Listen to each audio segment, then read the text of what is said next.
Bonjour, ici Harry Siwi pour clic.wandake.tv. Nos capsules vont passer aussi à ma TV, l'espace citoyen de Vidéotron. Je suis au Conseil de la Nation Huron-Wendat. Je suis présentement avec le grand chef de la Nation Huron-Wendat, M. Rémi Vincent.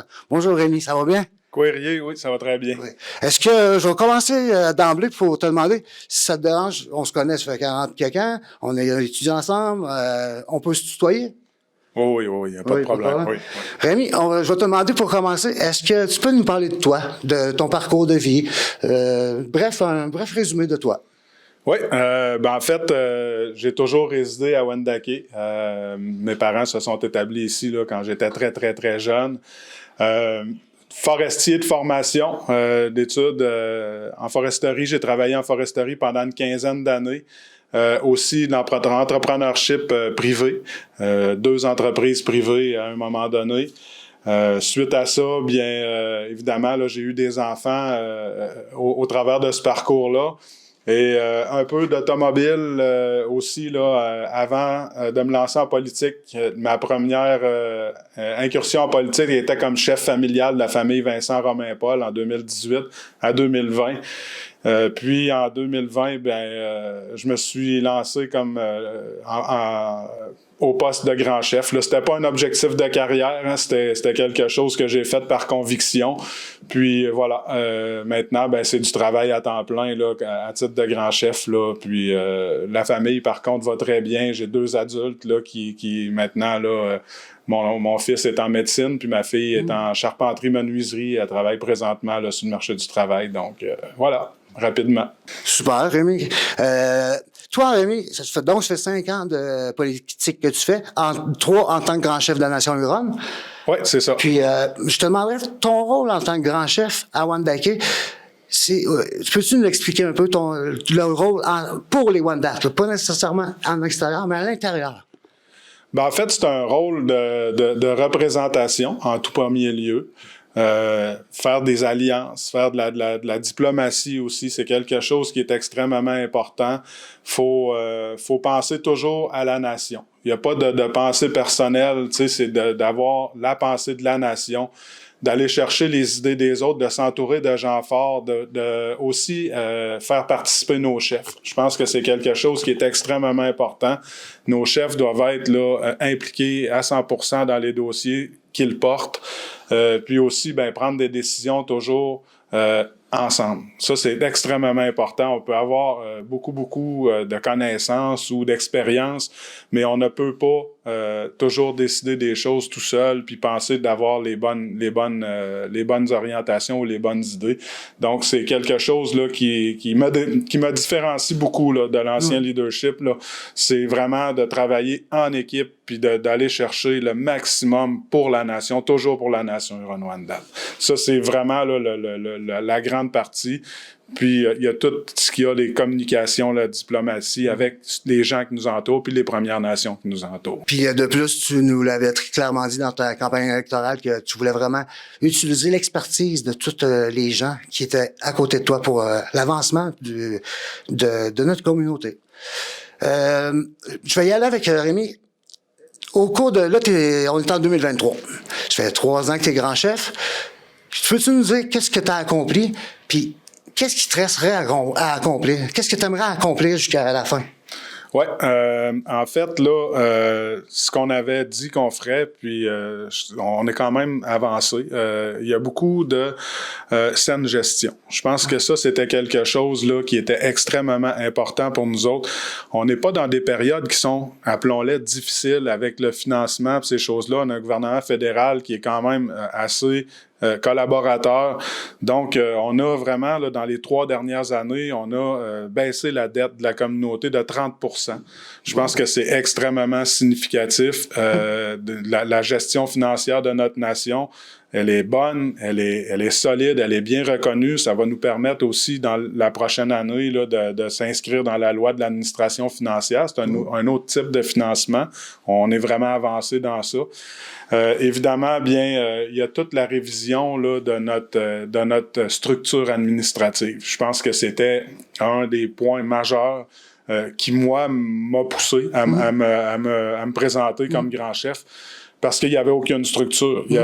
On a quand même, là, ici, en haute saison, on va jusqu'à près de 500 employés. En basse saison, 375. Pas de direction générale, des directions qui étaient un peu laissées à eux-mêmes, beaucoup de travail en silo. Fait qu'il fallait absolument là, donner un grand coup de barre dans ça, s'assurer qu'on ait du travail collaboratif entre chacun des secteurs, puis aussi une coordination qui est assurée par la direction générale pour retirer le politique de l'administration en tant que tel, là, parce que il y avait beaucoup trop d'ingérence politique là, dans notre administration. Donc ça, je pense que c'est quelque chose là, qui est vraiment là, important, qui a été réalisé. Je pensais que ça prendrait 1 an, mais ça a été beaucoup plus long que ça. Puis aussi, on en a profité dans les restructurations pour ça, je pense que c'est une fierté qu'il faut avoir. Là. Nos directions, présentement, qu'on a dans notre communauté, sont 100% Huron-Wendat. Ça, c'est quelque chose là, qui nous tenait à cœur. C'est toujours de vouloir avoir le maximum d'employés qui sont Huron-Wendat ou des Premières Nations. Mais nos directions, il y avait des directions qui étaient occupées par des postes qui étaient allochtones, mais là, présentement, à l'heure où on se parle, là, on est 100% Huron-Wendat dans nos postes de direction. Il reste quelques spécialisations de direction adjointes. Qui sont occupés par des postes allochtones, mais on a rapatrié.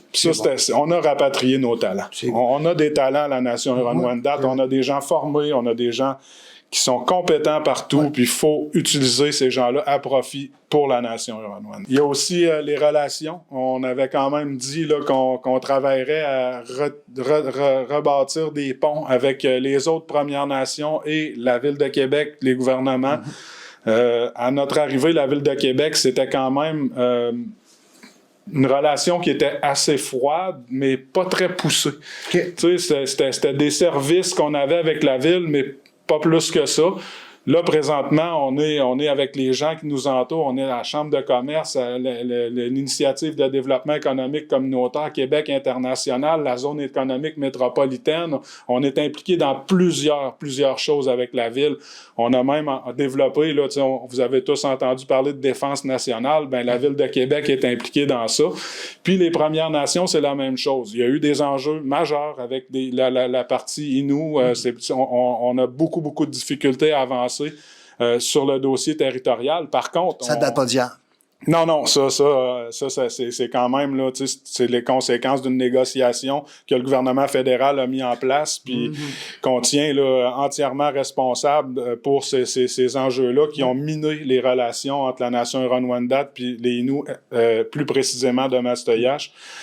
Mais on travaille énormément présentement, puis on est en train de développer des projets de partenariat économique, puis un qui va être annoncé probablement là, prochainement, ben il y a la Nation Huron-Wendat qui est partenaire dans ça, il y a une ville aux municipalités, il y a une MRC, il y a la Nation Atikamekw et la communauté de Mastoyache. Donc, on a quand même, là, sur le niveau économique, on travaille, là, sur des relations qui sont quand même, là, qu'on est capable de se parler puis de développer.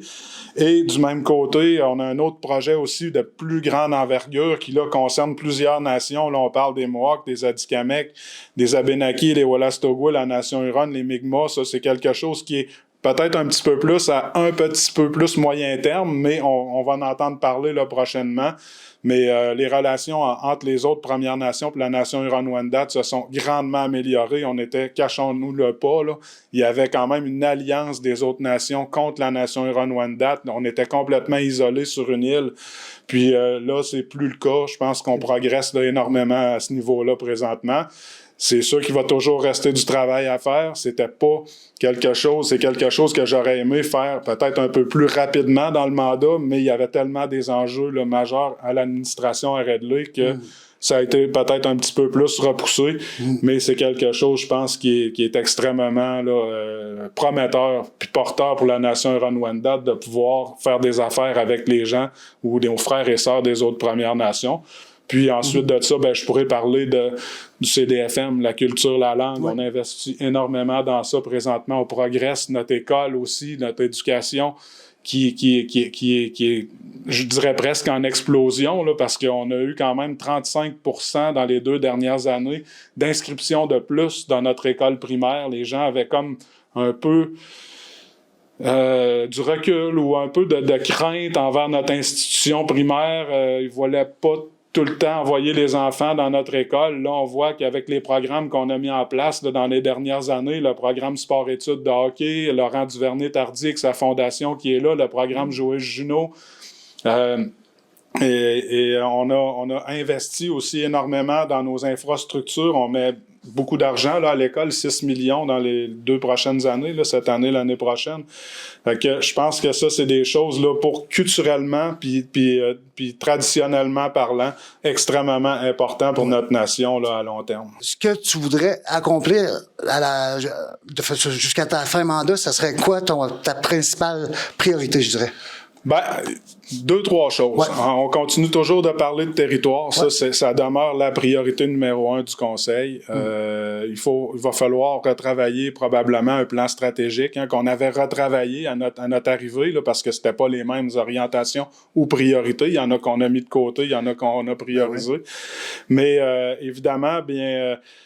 il faut poursuivre notre développement. Là, cette année, on voit là, il y a 40 millions d'investissements dans la communauté cette année. Là, il y a des bassins de rétention, des nouvelles rues, des nouveaux logements. Là, on s'en vient avec le comptoir à Goshen l'année prochaine.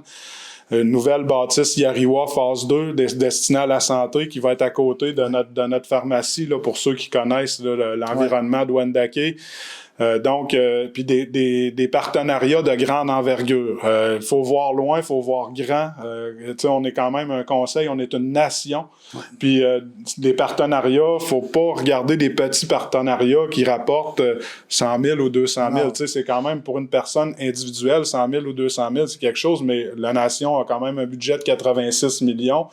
Puis, des partenariats de grande envergure. On vient d'en annoncer un dernièrement, là, une entreprise en structure d'acier. Ouais. Donc, on va pouvoir participer là, dans des projets de grande envergure. Exemple, le chantier naval de Davie. Oh. Il y a une entente là, qui va être signée là, sous peu avec Davie, une entente cadre de partenariat avec Davie.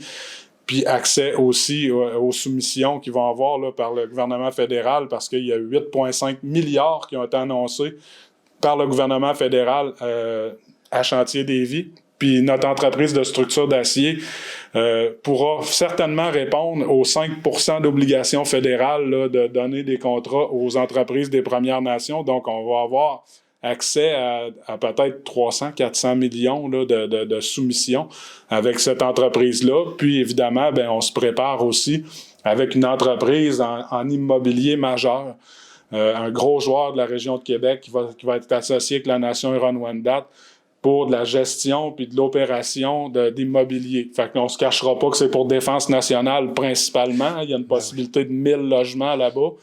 Mais aussi, il y a d'autres constructions puis d'autres opérations qui pourraient être faites là, en partenariat avec cette entreprise-là. Donc, des projets de grande envergure. Puis, on parle pas du énergétique avec Hydro-Québec. Là, on a énormément de possibilités qu'on développe présentement avec eux. Mais ça, on en a déjà un projet qui est déjà en place.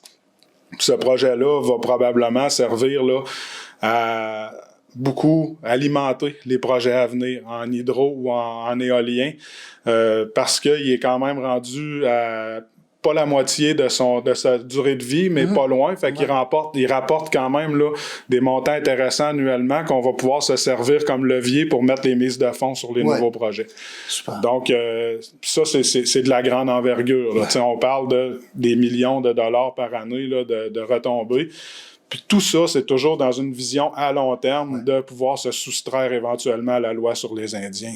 Ben, en fait, je pense je peux revenir peut-être sur la prochaine année. On a aussi là, la révision de notre politique de l'habitation qui va être grandement changée. Donc, on va aussi essayer le plus possible de donner accès à nos jeunes familles à des maisons. Je sais pas, Érié, on se rappelle, là, quand on était jeunes, là, nos parents, quand ils sont arrivés ici à Wendake, si tu n'étais pas marié ou tu n'avais pas d'enfant, tu n'en avais pas de terrain. Tout à fait. C'est ça. Fait que je pense que il faut revenir à quelque chose qui ressemble à ça.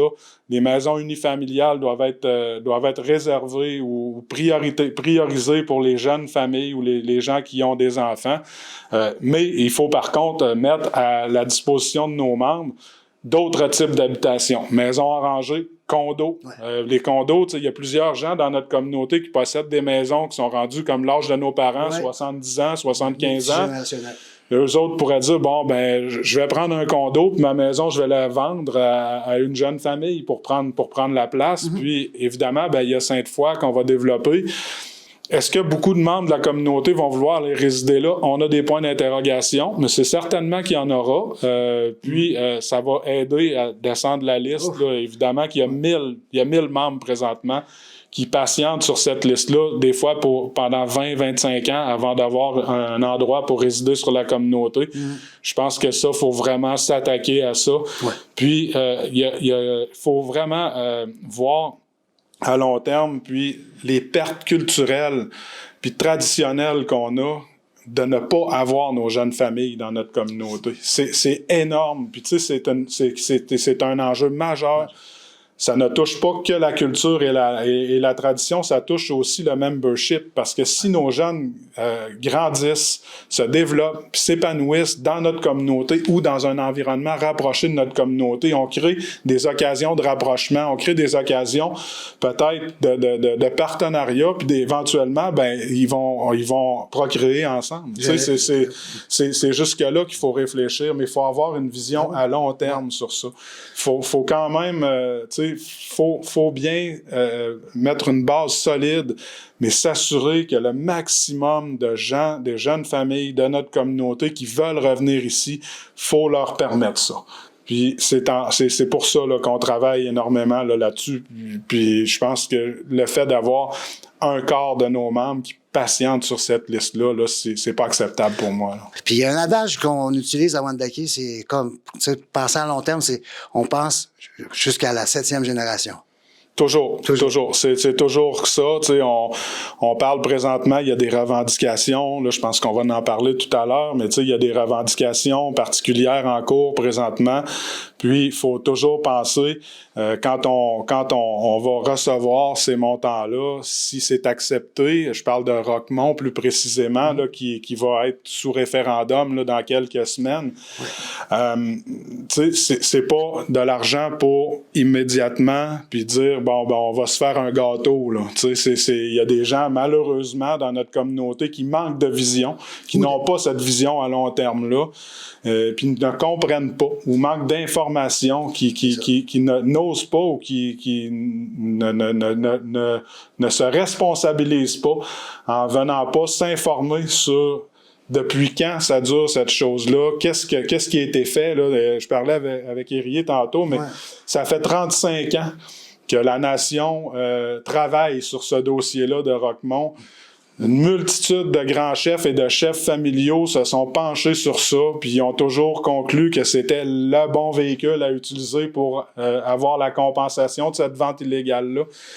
Là, on a la proposition, il faut se prononcer dessus, mais comme grand chef, je me suis assuré d'avoir une fiducie qui va être extrêmement rigoureuse et rigide. À mon image, là, tu sais, j'aime ça, la transparence, la rigidité, puis tu sais, que ce soit pour les familles à venir, les générations, les 7 générations à venir, mais pas les 2 ou la génération qui est là présentement, les 7 prochaines et peut-être plus. Ça parce que des leviers de grande importance sur notre territoire qui est reconnu par traité, mais pas dessiné sur une carte, puis pas clairement, tu sais, on y travaille là de vraiment là plus notre assise territoriale, mais c'est du travail de longue haleine, mais tu sais, on n'a pas des possibilités de grand barrage ou de retombées là de millions, de milliards là, rapidement. Donc, c'est important de se créer des leviers avec ça puis de s'assurer de la pérennité de ce montant-là. On est capable, là, comme nation, je pense qu'on a énormément de talent, on a des gens compétents, puis on est capable facilement de gérer ces argents-là. On gère 86 millions par année là, au Conseil. Donc, là, c'est 150. C'est un peu plus élevé, mais on a des gens extrêmement compétents puis qui sont amplement capables de gérer ça. Puis moi, j'ai aucune crainte là, dans la fiducie qu'on a mis là. Un peu plus élevé, mais aussi avec beaucoup plus de développement. Là. Avec Céleri, ça va être des gros développements. Ben, on a à notre disposition, là, il y a un montant de 148 900 000. Ouais. Mais il y a aussi 38,8 km² de terrain qui peuvent être transférés en terre de réserve en tout temps. Donc, c'est pas obligé que ce soit dans 5 ans, dans 10 ans. Peu importe l'endroit aussi. Ça n'a pas besoin d'être contigu à la communauté. Donc, extrêmement intéressant. Il nous en reste encore une petite partie, là, un 4,2, 4,5 km² de 40 arpents. Qui a pas été utilisé ou qui a pas servi encore. Donc, on a présentement là, 43 km² là, qui vont être à notre disposition pour acquérir et transférer terre de réserve, puis s'assurer d'avoir un développement là, sur ça qui va être porteur pour la nation. Mais Sillery, ben ça, c'est un autre dossier qui est déposé. Qui est en travail présentement. Si ça va bien, on devrait déposer ça dans la prochaine année, là, officiellement au fédéral. C'est un travail énorme que nos équipes font. Mais contrairement à ce que certaines personnes laissent véhiculer, qu'on ne travaille pas là-dessus ou qu'on s'en occupe pas, là, c'est totalement faux. On s'occupe de nos affaires, puis celle-là particulièrement. Puis ça fait encore une fois plusieurs conseils, puis plusieurs chefs et grands chefs qui se sont penchés. Puis là, on parle de la plus vieille revendication en Amérique du Nord. Donc, on parle d'une revendication, là, c'est pas 40 ans, là, c'est des centaines d'années. Là, on est sur l'aboutissement de ça, puis j'espère qu'après ça, ben, ça va être accepté, puis qu'on commence les négociations. Mais dans Roquemont, les négociations ont duré 10 ans. J'imagine qu'avec une revendication à laquelle on va rajouter au moins un 0 et peut-être plus, la négociation risque d'être longue et ardue, mais en tout cas, on continue le travail, puis ça sera à quelqu'un d'autre après moi de continuer ce travail-là, parce que je pense pas que ça va aboutir pendant mon mandat ou mes mandats. C'est des longs combats, en effet. Puis, en parlant de combat, est-ce que tu as l'intention de poursuivre ton combat, justement? Pour l'instant, oui. Oui. J'ai annoncé là, aux gens que je serais là, puis pour la prochaine élection, c'est l'an prochain. Par contre, là, on est en sondage, on travaille le code électoral. Il y a eu des résultats là, qui nous ont été partagés. Il va falloir approfondir certaines réflexions, puis certaines réponses que les gens nous ont données. Parce que certaines disent, il y a des gros changements qui pourraient être apportés. Fait qu'on va y porter attention, puis on va travailler sur ça.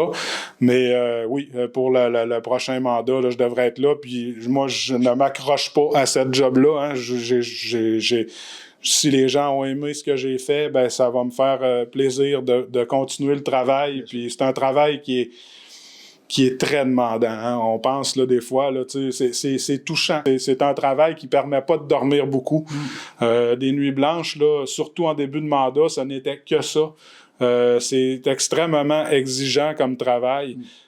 Chapeau à ceux qui l'ont fait avant. Là. Je comprends, tu sais, on comprend là, une fois qu'on est dans les bottes puis assis dans la chaise, qu'est-ce que ça implique d'avoir souvent là, sa nation qui le regarde puis qui lui demande de porter.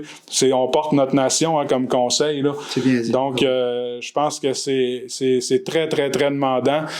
C'est pas beaucoup de positif versus le négatif, mais quand il y a des accomplissements puis quand il y a du positif, on en est fiers. On en est fiers parce qu'on pense que ce qu'on a pris comme décision puis ce qu'on a accompli, ça va servir présentement puis ça va servir pour l'avenir pour nos descendants. Puis je pense que c'est ça qui nous maintient là. Tu sais, c'est pas, en tout cas pour moi, là, c'est pas de dire, ben, il faut absolument que je sois là personnellement, puis j'ai des intérêts personnels, j'en ai pas. Si les gens ont aimé ce que j'ai fait, puis qu'ils me redonnent un mandat, ça va me faire une grande fierté de pouvoir encore faire avancer la nation. S'ils jugent que c'était pas bien pour eux, puis que c'est le moment de passer avec une autre personne, ben, j'aurais fait ce que je pensais qui était le mieux pour la nation pendant les 4 ans que j'aurais été là, ou les 6 ans, parce que j'ai quand même fait là, 2 ans auparavant. Mais chaque jour, quand je viens ici, je m'assois dans ma chaise, puis je pense uniquement pour la nation Huron-Wendat. Il y a pas de personne ou il y a pas un intérêt particulier pour peu importe quelqu'un qui gravite autour du conseil. C'est pour la nation Huron-Wendat. Pour la nation. Toujours. Rémi, ça fait 5 ans que tu es dans la politique. Je vois que tu es un politicien aguerri maintenant. Puis moi, je te demanderais si tu aurais de quoi à dire, si tu avais de quoi à dire aux futurs leaders de notre communauté, c'est quoi que ça prend pour être un bon leader positif? Ça prend de la collaboration, ça prend de l'ouverture, puis ça prend de l'écoute. Ça, là, c'est quelque chose, je pense, là, qui est pour tout leader. Il y a des types de leaders, des fois un petit peu plus directifs, mais si on n'est pas ouvert à écouter les commentaires, de se faire challenger, soit par nos conseillers proches, soit par les chefs, soit par, des fois, l'administration, la direction, tu sais, ils ont des visions aussi. Faut avoir de l'ouverture. Faut avoir de l'écoute. Puis je pense pour nos futurs leaders ou futurs gens qui pourraient être intéressés, ben je pense que je lance un appel, tu sais, intéressez-vous. On n'a pas beaucoup de participation. Surtout les filles aussi, hein? Oui, oui. Ben là, on en a beaucoup. Là, tu sais, dans l'administration, je pense qu'on est à parité dans nos directions, mais au conseil, il n'y en a pas. Dans la politique, il n'y en a pas. Il n'y en a pas. Il y avait Lynn Gros-Louis qui était là, qui est plus là, mais il n'y en a pas. Je ne sais pas pourquoi. Ça serait le fun. Oui, absolument. Puis c'est un manque. Parce que il y a quand même des idées différentes, il y a des approches différentes, il y a de la sagesse aussi dans les femmes. On le voit là des fois à l'Assemblée des Premières Nations, tu sais, on en avait quelques-unes. Là, il y en a qui sont partis, il y en a moins un peu, mais il sort énormément de visions différentes des femmes, puis leur place, ils l'ont autour de la table du conseil. Ça serait le fun qu'il y ait un peu plus d'intérêt. Puis, pour les jeunes, tu sais, je continue sur les jeunes. On a eu les élections à l'école la semaine passée, tu sais, qui ont été faites. C'est un peu le même système qu'au conseil. Il y a un grand chef puis des chefs. Ils ont des dossiers, mais on donne l'opportunité aux jeunes de connaître comment fonctionne leur conseil. Peut-être que ça peut les intéresser. Mais je pense que c'est malheureux. On n'a pas beaucoup de participation dans nos assemblées publiques. Il y en a eu, mais avec les systèmes qu'on met en place maintenant, tu sais, c'est un petit peu plus difficile de dire je voulais pas me déplacer, tu sais, on a tout sur Zoom là. Vous faites en plus de la rediffusion. Oui, ça c'est si les gens demandent là, il y a de la rediffusion, il y a notre site internet aussi on va travailler énormément dessus là dans la prochaine année parce qu'il est à mon goût pas très fonctionnel ou pas du tout là. Fait qu'on s'en vient avec quelque chose de complètement différent, beaucoup plus là friendly user, mais je pense que c'est important là, de se mettre à jour, là, surtout sur ça. Le journal Yaquanra là, qui va renaître aussi. Fait que, format papier? À la demande. À la demande. Je te demanderais si tu avais un message à lancer, une vision personnelle ou à ta nation, qu'est-ce que tu pourrais leur dire? Je pense que le grand mot de notre nation, puis ça a toujours été de la diplomatie, mais l'unité de la nation Huron-Wendat. Je pense que on a toujours été unis, forts. Puis c'est comme ça c'est en demeurant comme ça qu'on va progresser plus rapidement. Donc, ne pas négliger comme ça a toujours été, d'avoir des alliances fortes, d'être avantageusement positionné sur les projets ou sur ce qui se développe là, sur notre territoire, puis même plus grand que ça. Mais l'unité, je pense que c'est quelque chose là qui est extrêmement important puis qui va être porteur pour l'avenir de la nation Huron-Wendat. Puis je pense que c'est quelque chose qu'on a en nous, qu'on a toujours eu. Des fois, c'est un petit peu difficile. On voit qu'il y a quand même des changements dans notre nation. Il y a souvent du solo. Ça se perd tranquillement, le communautaire se perd. Il faut ramener ça un petit peu plus, de travailler un petit peu plus sur l'unité puis le communautaire de notre nation. Je pense que c'est quelque chose qui est extrêmement important puis qui va nous mener très, très, très, très loin. Donc, voilà. Très sage. Grand chef, je vous remercie de m'avoir accueilli dans votre bureau. Tiens, ouais.